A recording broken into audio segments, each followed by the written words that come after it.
How to support an autistic child at your church or ministry. Our children's ministries must become welcoming places for all children. Our class should be a place where all children can encounter God and learn from the Bible. Autistic children might be some of the most misunderstood children in society. Maybe you've recently had an autistic child attend your group and don't know what to expect or how to support them. Maybe a parent has asked if their autistic child would be welcome in your class. Maybe your pastor has told you an autistic child will be joining your group, and you feel overwhelmed. This article aims to be a quick reference guide of what autism is, how to identify an autistic child, and how the teacher can support an autistic child in a regular church setting. At the end of the article, there are links to expert advice that can help you further. Before we go any further, while we hope this guide will be helpful, the number one takeaway lesson is this: talk to the child's parents. Every child is unique and wonderfully made in their own special way. Parents are the ones who will best understand their child, their needs, and how to support them. While some basic understanding might help guide the conversation, parents will be thankful that you care and have taken the time to research how to care for their child and speak to them directly. What exactly is autism? Autism, scientifically referred to as autism spectrum disorder, is a collective term used to refer to a group of developmental disabilities. Autism is a disorder characterized by a spectrum of disabilities. The disability is caused by uniqueness in brain structure. The brain of an autistic child is slightly different from that of a neurotypical child. Autism commonly affects the nature in which a child interacts, speaks, or thinks. What are the characteristics of an autistic child? There's no single characteristic that marks an autistic child. In fact, the traits often vary from one autistic child to the other, hence the term autism spectrum. However, specific characteristics are noticeable among the vast majority of autistic children. The American Psychiatric Association defines an autistic child as an individual who has a range of symptoms characterized by challenges in social skills, repetitive behavior, and restricted interests. Some children may demonstrate these characteristics at a higher level of intensity than others. The severity of these symptoms can change over time and vary from child to child. It is important to understand that every child is different. There's no one set way an autistic child will behave or one set way they will think, act or feel throughout their life.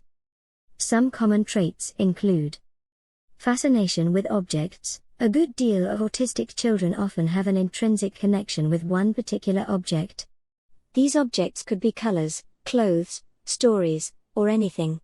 But they are passionately drawn to one specific thing.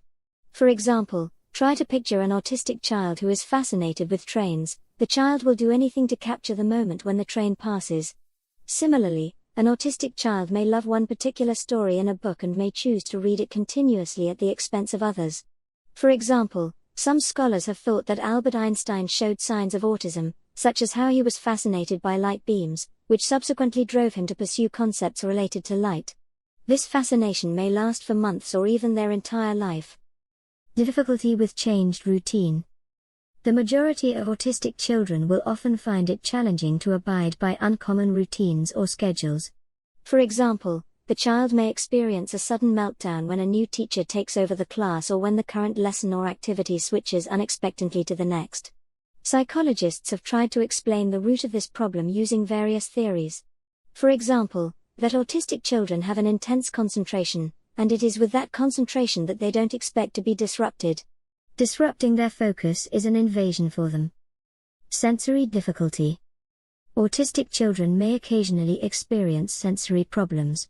For instance, the child may cap the palm of their hands on their ears to protect themselves from loud noise caused by a passing airplane or car. Again, others may shake their legs repetitively, which is known as restless leg syndrome. One autistic child, when interviewed, explained that he felt like needles are pricking his leg. Fundamentally, these children are hypersensitive, and any bright color or certain textures can overwhelm their stimuli. Discomfort with a social environment. Almost all autistic children will often struggle with social places and social interactions. For example, the child may lock himself in the bedroom and play peacefully with their toys instead of walking at the park. During a conversation, the child may display contradictory facial expressions such as appearing aloof or staring away. A stranger can misconstrue this behavior as arrogance, but it's worth noting that these children are neurologically unique and perceive their environment differently. Repetitive body movement. Autistic children may exhibit a repetitive pattern of body movement. For example, knocking their forehead, nodding their head repetitively, swinging back and forth, flipping the palms continuously, twirling their hair, and so on. The root cause of these movements is not well known, but doctors have thought they do this to relieve sensory overload. How to accommodate an autistic child in our church setup. As the church, we should be aware of how to accommodate an autistic child in our classroom. It is crucial that we set up the environment to suit their needs and give them the opportunity to thrive. Planned routines. Having a planned and consistent routine for your session can help people with autism to navigate them more easily. Setting up a routine in advance will help the child prepare for the session and reduce anxiety around the uncertainty. This may look something like opening with prayer, singing a song, Bible story time, followed by craft and closing with prayer. You could also supplement by placing visual clues on the wall, so children in your class have the schedule for the session. Positive reinforcement. One of the well-spoken strategies of helping an autistic child is positive reinforcement. Positive reinforcement is a scientifically proven behavioral method that involves rewarding a child if they exhibit the target behavior. For example, if the child listens well, you reward them with something pleasant. If the child answers a question correctly, they are awarded immediately. However, behavioral therapists caution against using foodstuff such as sweets and candies. Try to use stickers, books, pencils, rubbers, toys, something far from foodstuff. Cognitive behavioral therapy, particularly positive reinforcement, has been proven to work. Use simple language. Autistic children may have difficulties trying to process concrete words. It's recommended to use more straightforward sentences and far from abstract concepts. For example, instead of asking, "Why were you running?" you might ask, "What was chasing you?" The concept of why might sound too abstract for some children.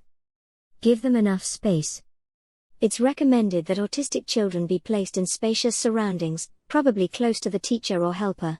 This limits their chances of distraction and being overwhelmed by the environment. Again, it's recommended to allow the child to take small breaks, that way they can relieve any tension. Ensure that there is enough space in the room for the autistic child to move around. Autistic children may find it difficult if they are not given enough space to move about and occupy themselves in the class. They may find it too overwhelming if there is a lot of noise and activity going on around them. Have them aware of the next lesson. Having them aware of the next lesson can limit their disappointment. Routines are often crucial to autistic children. A rule of thumb is to create a chart that gives them hints of upcoming lessons. This prepares them psychologically. Listen to their complaint. In listening to their complaints, the teacher can modify his tools to accommodate the child. Perhaps the child doesn't like the color of the chalk or the texture of a cloth. Whichever the problem is, listening to them is more pragmatic than merely running to help them. Where can I find more information on how to support an autistic child? National Autism Society, https://www.autism.org. UK, provides lots of helpful information and is based in the UK. Autism Speaks, Autism Speaks. Autism Speaks provides a comprehensive resource guides for use in the USA. Autism Society Autism Society. Resources for those with autism, family members, as well as professionals.